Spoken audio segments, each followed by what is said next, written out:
Bueno, buenas tardes.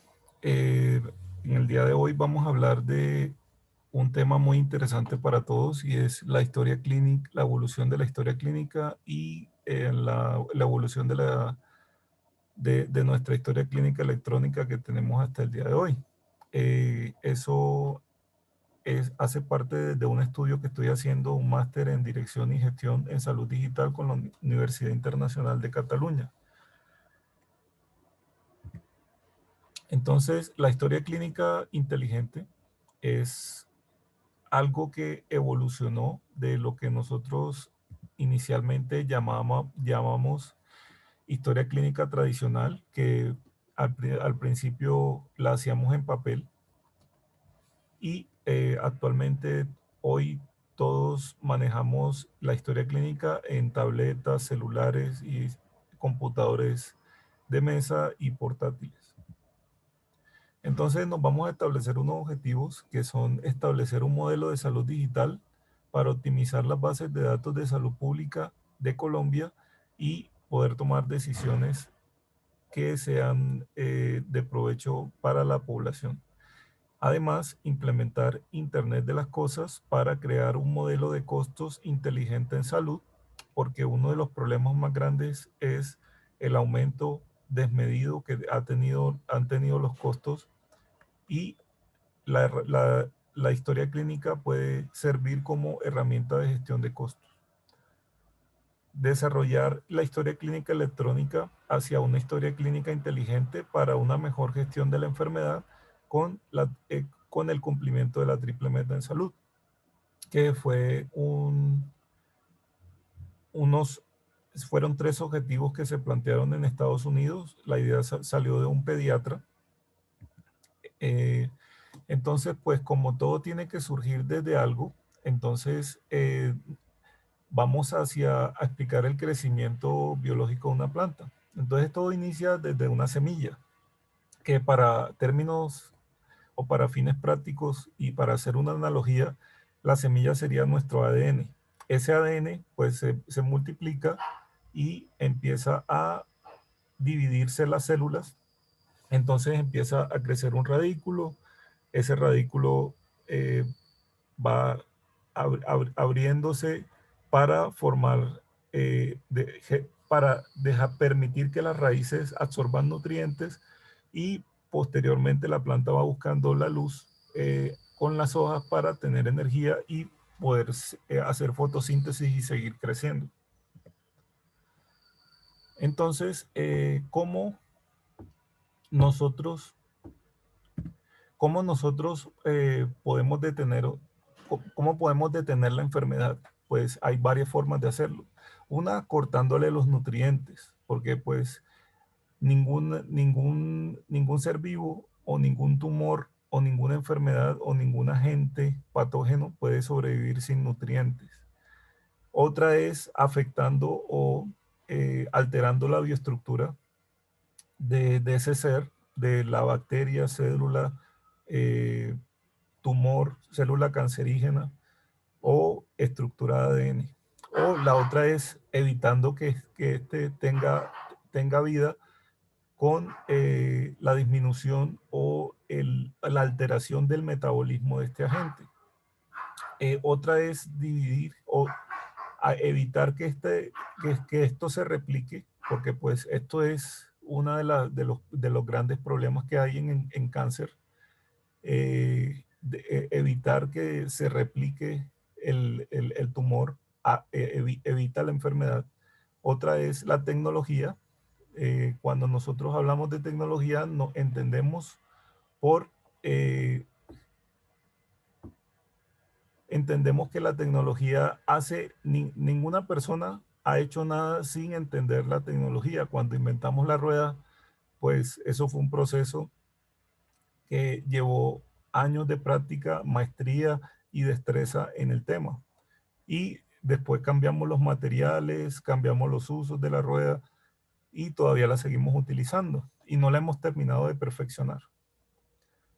Y la información, es, nunca hemos avanzado sin hacer una buena gestión del conocimiento.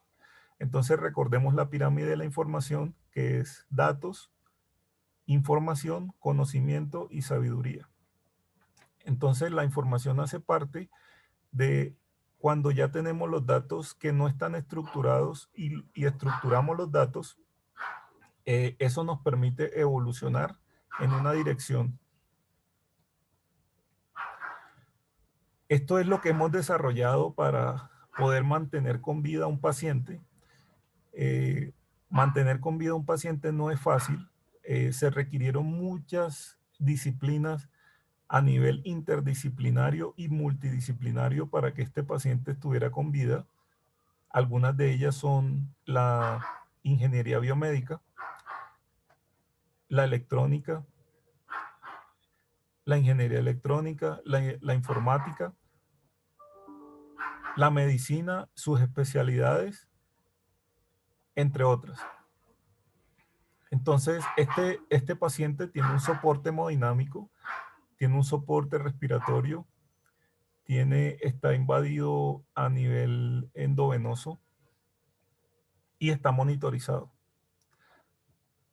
Entonces, hablemos un poquito de epidemiología para entender de qué estamos hablando cuando vamos a volver la historia clínica inteligente. Nosotros empezamos a vigilar las enfermedades desde tiempos inmemorables y las describimos y escribimos en papiros, en piedra, en arcilla, y estábamos describiendo lo que pasaba con los pacientes. Al describir lo que pasaba con los pacientes nos dimos cuenta de que algunas enfermedades eran transmisibles y algunas eran no transmisibles, que estas son las dos, digamos que de una forma binaria es la mejor forma de clasificar las enfermedades. Sin embargo,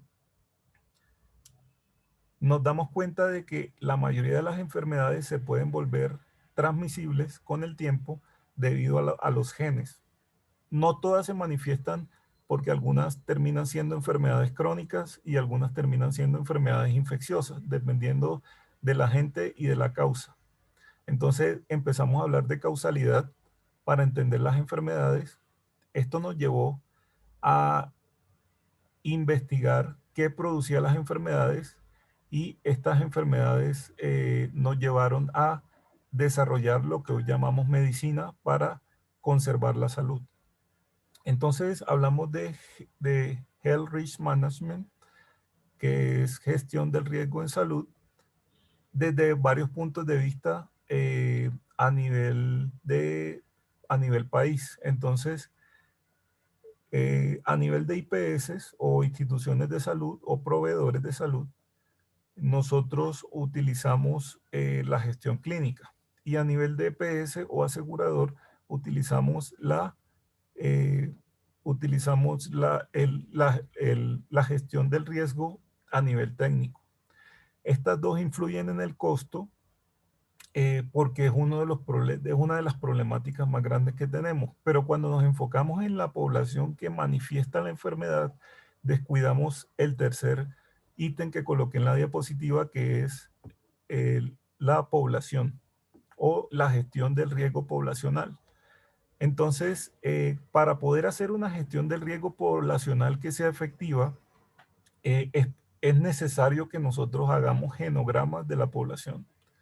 Entonces, en la Unión Europea, hacia el 2011, los expertos de esa zona del mundo propusieron adaptar la historia clínica digital para incluir información sobre el genoma de cada paciente.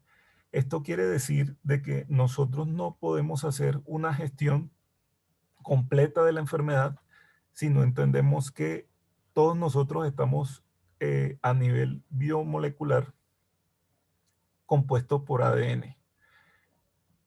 Y las enfermedades y los agentes también están compuestos por ADN. Y lo que nosotros tratamos en estos momentos son las manifestaciones en el cuerpo de las enfermedades, que eso es medicina clínica. Entonces, este ADN tiene cuatro grandes componentes que son la adenina, la timina, la guanina y la citosina. Estas cuatro moléculas componen lo, ordenadas de diferente forma. Nosotros somos iguales en un 99%, pero el porcentaje, ese 1% que nos hace diferentes, tiene muchas variantes que nos producen enfermedades que son susceptibles de tratamiento médico. Entonces, ¿qué debemos hacer? Debemos hacer una secuenciación completa del genoma. Esto debe estar registrado en la historia clínica como lo dicen los expertos. Entonces, esas cuatro moléculas están en el ADN genómico. Posteriormente se hace una fragmentación del ADN genómico. Después se secuencia con ayuda de la informática. Y por último, se hace un análisis de datos y un informe. Entonces, hay tres partes que se puede hacer la gestión del riesgo, incluyendo la epidemiología y la salud pública, con la secuenciación del genoma de cada ciudadano colombiano. Hay una parte preclínica, hay una parte clínica y hay una parte postclínica.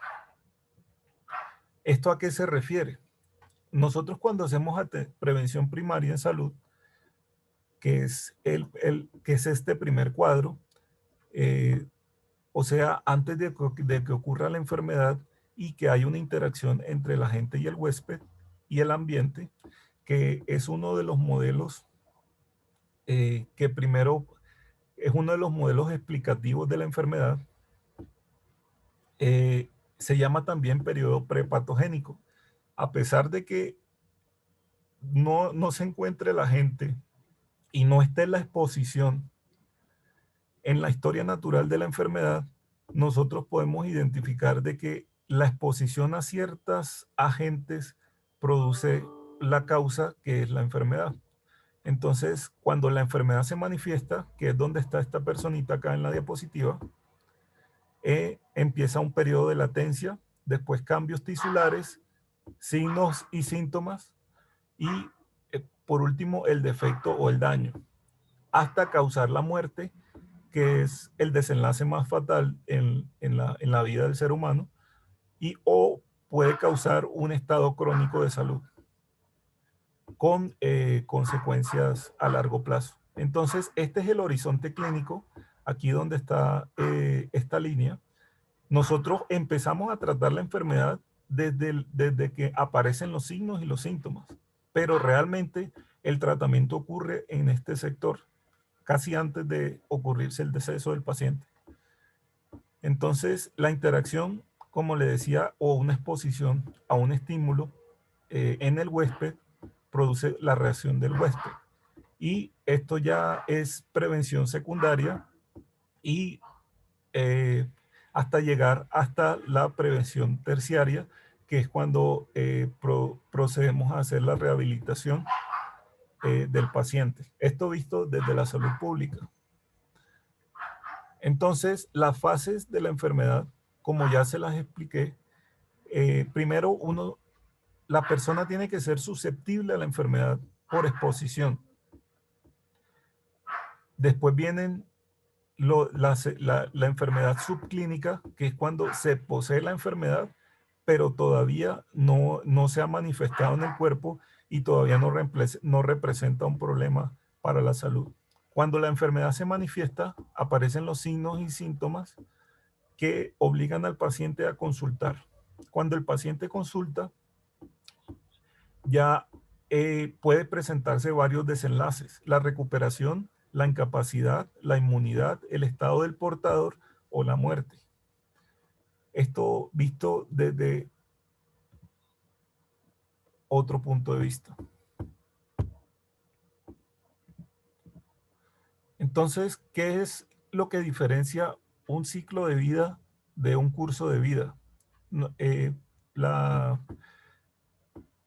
para el ministerio, nosotros en la gestión del riesgo tenemos contemplado que nuestro curso de vida va desde el nacimiento hacia, hacia la muerte o hacia que ya estamos envejeciendo. Entonces, se nos olvida el periodo en que nos estamos en el embarazo, que el periodo reproductivo que se da desde la adultez hasta la muerte, y el embarazo, después viene el embarazo y el periodo perinatal. Entonces, después del periodo perinatal viene el nacimiento, después viene el recién nacido, el neonato del recién nacido, después viene el,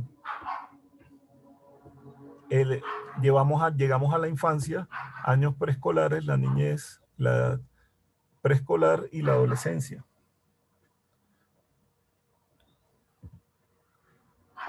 Así es como lo vemos desde el ministerio.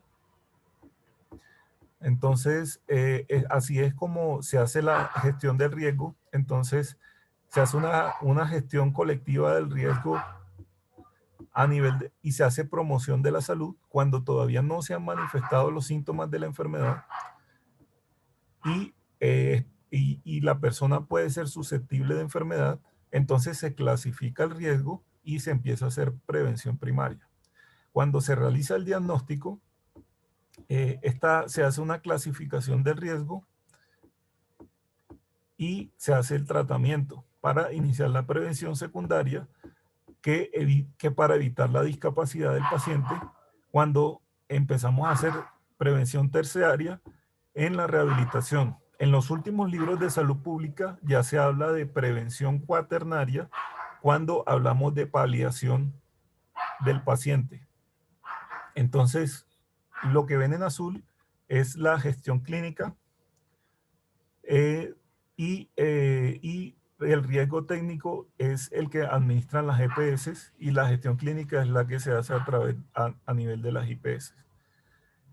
Así se está haciendo la gestión en salud actualmente en Colombia y esto evita que tengamos riesgos sociales y ambientales también.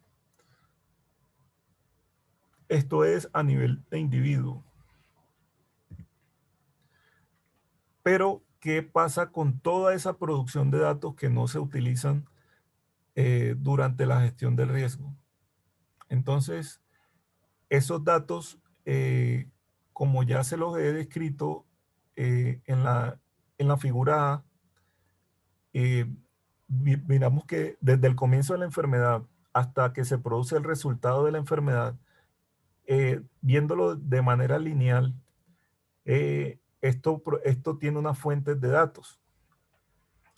En la historia natural de la enfermedad, la entrevista, el registro de médicos y el registro hospitalario son las fuentes de datos primarias que inicialmente nosotros la recogíamos a mano. Aquí les presento la evolución de la historia clínica. La evolución de la historia clínica inició, como les decía, los primeros médicos escribieron en arcilla, pero antes de eso se transmitía por tradición oral, después escribimos en arcilla, después pasamos a los papiros, del papiro al papel y del papel a que eso fue lo que llamamos historia clínica tradicional. Sin embargo, ocurrieron todos esos eventos para llegar hasta el papel, por la gestión del conocimiento que se hizo durante años. Posteriormente, se inició la era de la informática y en la era de la informática iniciamos con la historia clínica electrónica. Esto incluye las tecnologías de la información y además de eso incluye la historia clínica, incluye la informatización y la digitalización de la información de salud. Posteriormente, vamos a pasar a tener una historia clínica inteligente. Esta historia clínica inteligente va a predecir varios factores en nuestro estado de salud y ayudar al médico a tomar decisiones en base a la fuentes de datos que le mencionaba en la diapositiva anterior. Y un poco más hacia adelante podemos encontrar una historia clínica cuántica que ya existen los primeros computadores cuánticos, lo que quiere decir de que lo que nos tomaba 10.000 años de cálculos matemáticos ya se puede hacer en un día. Esto nos va a permitir avanzar a tal punto que con analizar el genoma humano será posible predecir cuáles son las enfermedades que tendrá a futuro una persona si no interviene ningún agente y que se pueda predecir eh, y proponer un tratamiento, eh, pero para llegar allá, la historia clínica ya dejó de ser un documento médico legal, porque las resonancias no son documentos, las imágenes tampoco son documentos, los videos tampoco son documentos, hacen parte de nuestro resumen de historia clínica y más adelante se propone hacer un e-clinic records o un e-repository. Esto quiere decir de que la historia clínica es un repositorio de toda nuestra información y datos en salud. Entonces, se necesita que evolucionen tres disciplinas que en este momento se están gestando, las cuales son la informática en salud, que es el estudio, eh, el estudio de la salud a través de la informática, la bioinformática, que es la disciplina que estudia el genoma humano y la que nos permite manejar esos datos en salud, y la informática biomédica, que es la que nos permite hacer investigación en salud. Entonces, la historia clínica electrónica, que es, eh, tiene varios términos. En este caso, le podemos decir e-health o e-medicina. Esto se encarga de tener una... eh, este término es porque ya podemos utilizar los datos en salud. No lo hacemos de la mejor forma, ni de la forma más óptima, ni de la forma más efectiva posible, pero ya iniciamos con la telemedicina y la telesalud en este país.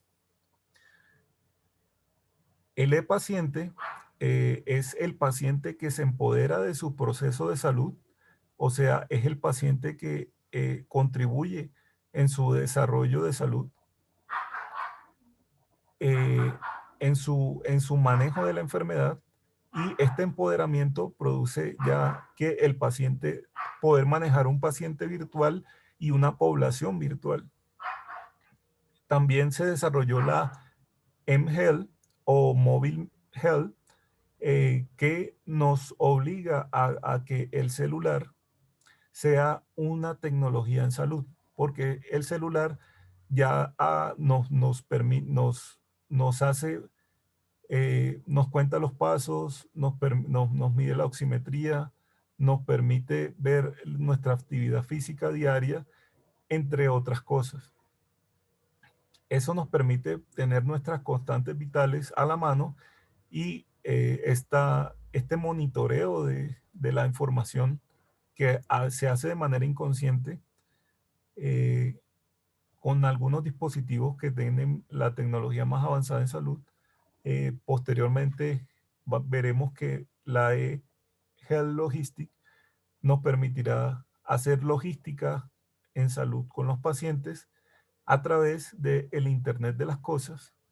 O sea, todo lo que se pueda conectar a Internet hace parte del Internet de las cosas. Por eso ya la historia clínica dejó de ser un documento médico legal sin perder esas connotaciones, porque se puede convertir la información de nuestro repositorio en salud en información digital, o se puede transformar en la información que nos permita entenderla y generar un informe. Entonces, eh, cuando se creó esa herramienta, se crearon unos sistemas de información en salud. Estos sistemas de información en salud pueden estar integrados dependiendo del país y la legislación, o pueden estar desintegrados, pero de ninguna forma no pueden dejar de ser con el tiempo inteligentes. A esto se debe a que el sistema hospitalario de información es, es la herramienta que nos permite integrar los datos a través de la interoperabilidad. Entonces, en Europa se planteó que la medicina es la medicina de las 4 Ps, que es participativa, que es cuando el paciente participa en su proceso de atención personalizada, cuando nosotros de la medicina industrial, que es lo que estamos practicando en este momento, o sea, creamos un producto y tratamos de que ese producto, que viene siendo un medicamento o un servicio, se adapte a cualquier persona y a cualquier cosa, y eso nos está generando eventos adversos, nos está generando reacciones a medicamentos, nos está generando resistencia a antibióticos, nos está generando lesiones a los pacientes, porque no estamos personalizando los servicios de salud. Además de eso, la medicina de precisión, que es cuando ya tengamos el conocimiento del genoma humano disponible en la historia clínica y podamos saber si la enfermedad que tiene el paciente puede ser tratada con medicina de precisión, que es la última tendencia en el manejo de la enfermedad. Y además de esto, nosotros debemos manejar una medicina predictiva, porque debemos predecir qué le puede pasar al paciente con la información que ya tenemos, pero primero la debemos aprender a hacer una buena gestión del conocimiento con la herramienta.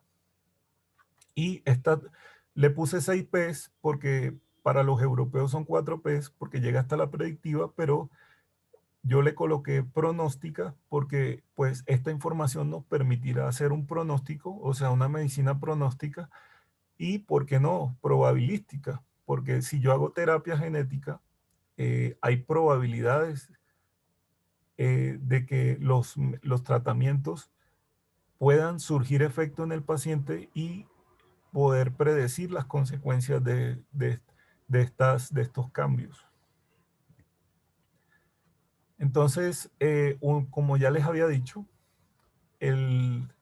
la gestión del costo médico nos permite predecir de alguna forma el posible impacto de la gestión del riesgo a nivel individual y poblacional. Entonces, en comparación con el riesgo total en la prevención de enfermedades que se hace a través del Big Data, las herramientas en gestión del riesgo en salud, eh, como por ejemplo la historia clínica inteligente, cuando ya dejemos de registrar datos y empecemos a manejar información, vamos a en Estados Unidos hay 2 tendencias. Una se llama Population Health Informatics. Esto es cuando ya miramos la, la, la, la salud de la población a nivel poblacional con la informática, viendo la eHealth y la mHealth, y la Healthcare Informatics, que es más hacia el cuidado de la salud con la informática, o sea, se refiere más hacia el individuo. Entonces, esto nos permitirá una evaluación del riesgo en salud que sea más objetiva. Además de eso, vamos a tener una situación del riesgo individual y poblacional en salud, lo que nos permitirá hacer gestión de la enfermedad no solo a nivel individual, sino poblacional. Porque pues si yo sé la situación de una población en salud sin hacer un estudio previo, es porque tengo muchos datos y los sé utilizar. Esto se hace con inteligencia artificial. La inteligencia artificial nos permitirá saber, por ejemplo, cuál es el riesgo o los factores de riesgo, los factores predictivos, los factores pronósticos de un paciente y estadificarlo y permite, entre otras cosas, hacer un pronóstico del paciente. Además de eso, nos permitirá controlar el alto costo en salud, que no solamente no lo debemos hacer con pertinencia médica. Para esto debemos tener un modelo digital de salud. El modelo digital de salud, siendo coherente con la triple meta, que es una iniciativa del Kaiser permanente, en donde priman tres factores fundamentales, que son la satisfacción del paciente, mejorar el desenlace de la enfermedad, que fueron los que les mostré al principio, donde decía muerte, discapacidad, recuperación, además de eso, y disminuir el costo médico. Estos son los tres problemas, estos son los tres objetivos que se planteó en la triple meta y es a lo que van los servicios de salud si quieren buscar tener una calidad superior. Entonces, la herramienta de gestión de la enfermedad, eh, para poder llegar hasta esos tres resultados, necesitamos que la historia clínica sea inteligente. Esto quiere decir de que ella misma gestione los datos y nos ayude a tomar decisiones con respecto a la salud de la información. O sea, que tenga una cierta autonomía sobre el manejo de los datos. Esto se hace con bots y así como las aplicaciones como YouTube, Facebook, saben lo que nosotros necesitamos por nuestras búsquedas. La historia clínica con nuestros datos nos puede ofrecer tratamientos, nos puede ofrecer dosis, nos puede ofrecer tiempo de duración del tratamiento, nos puede ofrecer un diagnóstico según la información que nosotros le ingresamos a la historia clínica. O sea, estoy hablando de que estoy volviendo la historia clínica predictiva porque ya tiene cierta inteligencia. Entonces, los elementos de la atención de salud eh, de aquí en adelante deben ser atención centrada en el paciente, educación en el modelo de salud digital, porque todas las personas, sobre todo los adultos mayores y las personas mayores de 50 años, han tenido dificultades con la interacción de estas tecnologías porque no fueron educadas para utilizarlas. Sin embargo, o no obstante, esto no ha evitado que se haga una gestión integral de riesgo en salud. Entonces, los componentes funcionales del modelo digital de salud son que debe tener una historia clínica inteligente en una red interoperable, o sea, que se comuniquen las IPS y las GPS entre sí. Además de eso, se debe fomentar la comunicación del equipo de salud y se debe fomentar también o buscar las herramientas a través de la historia clínica para que haya una comunicación de las instituciones de salud, o sea, las IPS, el asegurador, las GPS y el paciente. Esto no se hace de la forma más efectivamente posible porque existen muchos intermediarios y tampoco se hace de la forma más rápida. Sin embargo, se está mejorando en ese proceso que se aceleró con la pandemia. La comunicación del gobierno con el paciente, del e-gobierno o gobierno digital con el e-paciente, que es el paciente empoderado de su proceso de salud. Además de eso, tenemos el control del costo en tiempo real, 24/7 y control del estado de salud 24/7 de cada paciente. Esto se va a deber al monitoreo del estado de salud del paciente 24/7 gracias a la historia clínica. Entonces, les comparto esta imagen. Esta imagen es de un computador cuántico. Los computadores cuánticos son los que nos van a permitir hacer lo que nos tomaría 10.000 años en tan solo un día. En este momento ese computador tiene el tamaño de un cuarto, como cuando inventaron el primer computador, que ahora es un portátil en este momento, y esa evolución tardó aproximadamente 50 años, pero debido a nuestros avances tecnológicos, podemos acelerar los procesos de evolución de la informática para que nuestros computadores actualmente portátiles o dispositivos como tablets o computadores de mesa puedan tener una función cuántica. Miren el tamaño del computador, no es imposible, pero se está viendo que podemos llegar a una historia clínica cuántica que nos pueda predecir eh, el, que nos pueda predecir lo que puede pasar con un paciente con una simple muestra de sangre. Bueno, gracias.